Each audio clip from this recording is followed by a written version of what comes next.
Welcome to this lesson on the squeeze theorem. Also known as the sandwich theorem or pinching theorem, this is a fundamental tool in calculus for finding limits that are difficult or impossible to evaluate directly. By the end of this video, you will understand how to bound functions to find their limits with certainty. Let's start with a simple analogy. Imagine you are walking between two friends. One friend is always to your left, and the other is always to your right. If both friends decide to walk through the exact same doorway at the same time, you have no choice but to go through that doorway as well. You are squeezed or sandwiched between them. This is exactly how the theorem works for mathematical functions. Here is the formal definition. Suppose we have three functions: g of x, f of x, and h of x if f of x is always trapped between g of x and h of x near a specific point C, and if both the outer functions, g and h, approach the same limit L at that point, then the middle function, f, is forced to approach that same limit L. Let's look at this visually. Here we have a red curve representing our upper bound, h of x, and a blue curve representing our lower bound, g of x. The green function, f of x, is oscillating wildly, but it is trapped between the red and blue curves. As the red and blue curves meet at a single point in the center, the green function has nowhere else to go. It is squeezed to that same point. To use this theorem successfully, two conditions must be met. First, the inequality must hold true. Your function must be mathematically less than the top function and greater than the bottom function.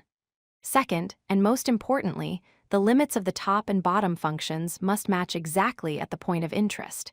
If they go to different numbers, the theorem cannot tell us anything. Let's try a classic problem. The limit as x approaches 0 of x squared times sine of 1 over x. If we try to plug in 0 directly, we get 0 times sine of 1 divided by 0. Since 1 divided by 0 is undefined, the sine function oscillates infinitely fast. We get 0 times an undefined value, which is inconclusive. We need a better way. We know that the sine function, no matter what is inside it, always outputs a value between -1 and +1. This gives us our starting inequality. If we multiply all three parts of this inequality by x squared, which is always positive, the signs don't change. Now we have our function trapped between -x squared and +x squared. Now we evaluate the limits of the outer functions. As x goes to 0, -x squared becomes 0. +x squared also becomes 0. Since our complicated function is trapped between 0 and 0, the squeeze theorem tells us that its limit must also be exactly 0. The graph shows how the parabolas pinch the oscillating wave down to the origin. This theorem is used to prove many other important results in calculus. The most famous is the limit as x approaches 0 of sine of x divided by x, which equals 1. This specific limit is crucial for finding the derivatives of sine and cosine functions later in your calculus journey.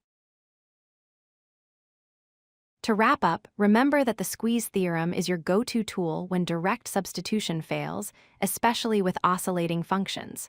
Find a simple function larger than yours and a simple function smaller than yours. If they meet at the same limit, your function is forced to go there too. Thanks for watching. If you like this video, hit that like button and don't forget to subscribe. Visit codelucky.com for more such useful content.